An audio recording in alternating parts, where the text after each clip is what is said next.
Drones के विकास में पश्चिमी देशों में अमेरिका सबसे आगे है। जो बड़े ड्रोन्स तो पहले से ही उन्हें बनाने में, उन्हें तैयार करने में आगे था, अब छोटे ड्रोन्स में भी महारत हासिल कर रहा है।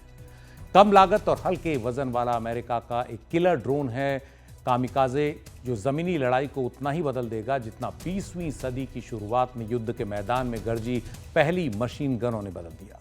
ये ड्रोन इतनी तेजी से उड़ते हैं कि उन्हें आंख से देखना मुश्किल होता है। जिस ठिकाने को निशाना बनाया जाना है उसके लिए इस तरह से इन्हें प्रोग्राम किया जाता है कि ये लक्ष्य के पास पहुंचकर सही समय पर उससे टकराकर उसे तबाह कर देते हैं। तो कामिकाजे ड्रोन है ये अमेरिका के, और कामिकाजे जो शब्द है उसका अर्थ है डिवाइन विंड, यानी दैवीय आंधी। 13वीं सदी में जापान पर हमले के लिए आने वाले मंगोल आक्रमणकारियों के बेड़ों को डुबाने वाले तूफान को कामिकाजे कहा गया था। लेकिन यह शब्द दूसरे विश्व युद्ध के दौरान दुनिया भर में चर्चा में आया। तब जापान के विस्फोटकों से लदे कई हल्के लड़ाकू विमानों ने सीधे दुश्मन के समुद्री जहाजों पर टक्कर मारकर उन्हें तबाह किया। वो खुद तो बर्बाद हुए ही, लेकिन दुश्मन को भी भारी नुकसान पहुंचाया।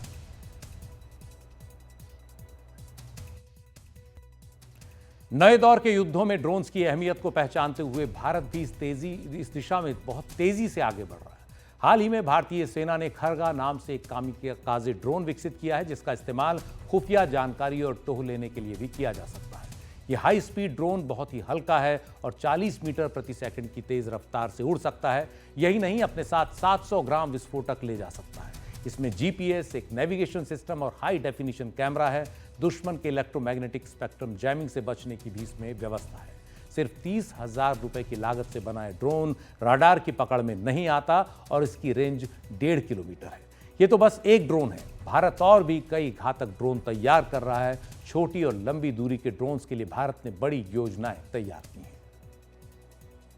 भारत ने एक डिसीजन लिया है कि भारत ग्लोबल ड्रोन हब बनेगा 2030 तक, और उसमें जो है आईडेक्स और मेहर बाबा कंपटीशन और जो बीएसएफ का भूमि कंपटीशन है, इसने एक बहुत बड़ा रोल प्ले किया है, और डीआरडीओ ने भी इसमें कंट्रीब्यूट किया। लेकिन लार्ज ड्रोन सेगमेंट में हमें डिसीजन मेकिंग फास्ट करनी पड़ेगी, हमें फंडिंग अप्रूवल करना पड़ेगा, और तीसरा जो है, जो हमारी टेस्टिंग फैसिलिटी की कमियां हैं उनको पूरा करना पड़ेगा, और वो टेस्टिंग फैसिलिटी हमारी पब्लिक और प्राइवेट सेक्टर दोनों के काम आएंगी।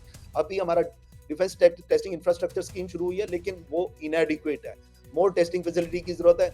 और जैसे मैं एरो इंजन टेस्ट फैसिलिटी की आवश्यकता की बात कर रहा हूँ, ये सब तो हमें खुद क्रिएट करनी पड़ेगी, जो शायद पब्लिक सेक्टर और प्राइवेट सेक्टर के कोलैबोरेशन में और यहाँ पब्लिक सेक्टर की तरफ से होना पड़ेगा।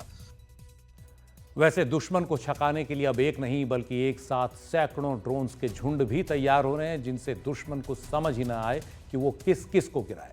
ड्रोन्स की ये चुनौती अब दुनिया के तमाम देशों की रक्षा पंक्ति को मजबूत कर रही है, तो प्रतिरक्षा प्रणाली के लिए भी चुनौती बन गई है। ड्रोन्स जितनी तेजी से आधुनिक हुए हैं, उतनी ही तेजी से उनसे बचाव की तकनीक भी तैयार हो रही है।